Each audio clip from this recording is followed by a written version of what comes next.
5 things a stupid man always says. If you want to know a man's character, don't look at his wealth, his clothes, or even his achievements. Look at his words. A man's tongue is the window to his mind.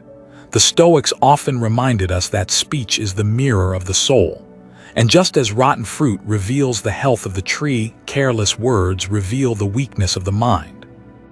Today, on Stoic True Wisdom, we'll uncover 5 things a foolish man always says. These are phrases that strip away the mask and reveal ignorance, arrogance, and insecurity. If you recognize these words in yourself, it's a call to change. If you hear them from others, it's a warning of who you're dealing with. 1. It's not my fault. The first cry of a weak man is always blame. Whenever life challenges him, his instinct is not reflection but accusation.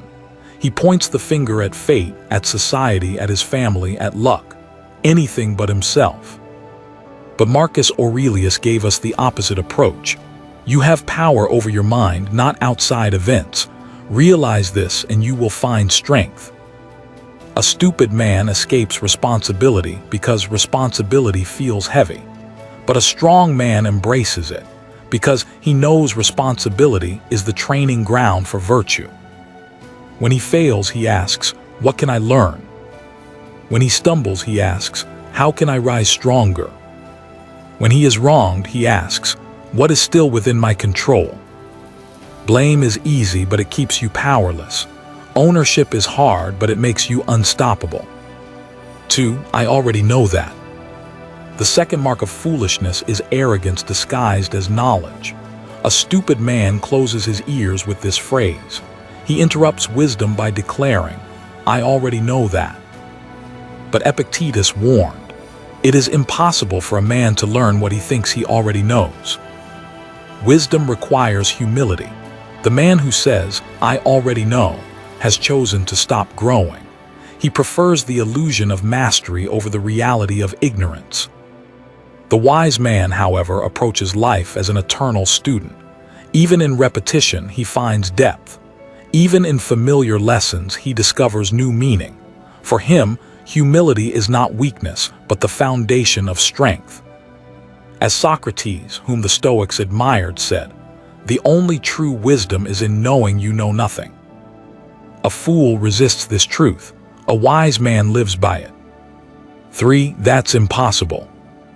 The third phrase reveals defeat before the battle even begins. That's impossible. To the stupid man, challenges look like walls. Instead of trying, he gives up. Instead of daring, he shrinks.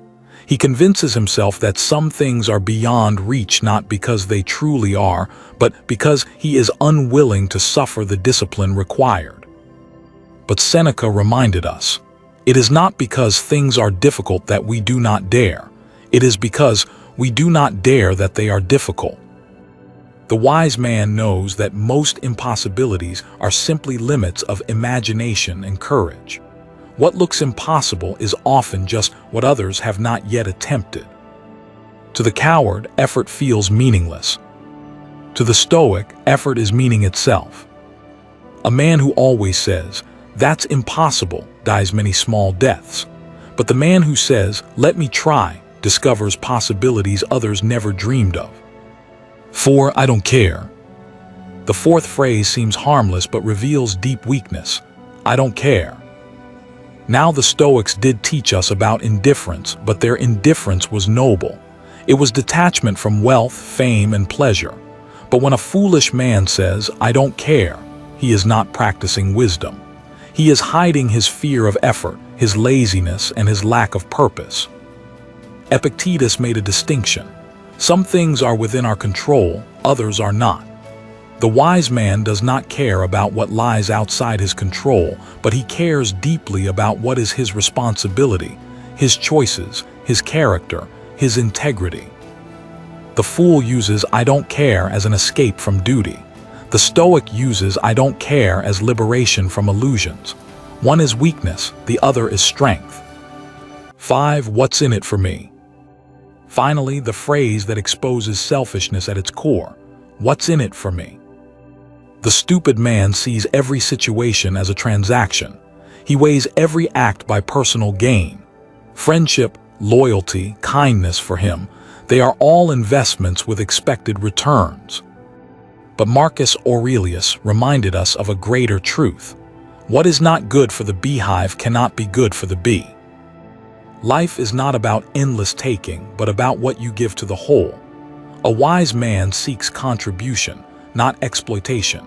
He understands that a meaningful life is measured not by what you possess, but by who you become through service, virtue, and courage.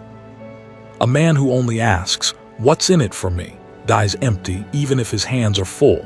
A man who asks, "What can I give?" dies fulfilled even if his hands are empty.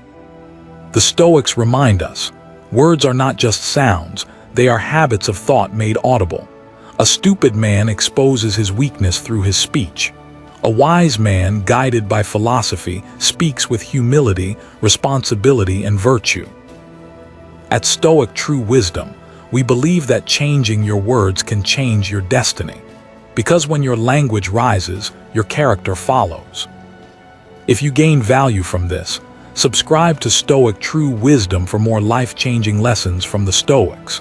Let us walk together on the path of strength, discipline, and peace.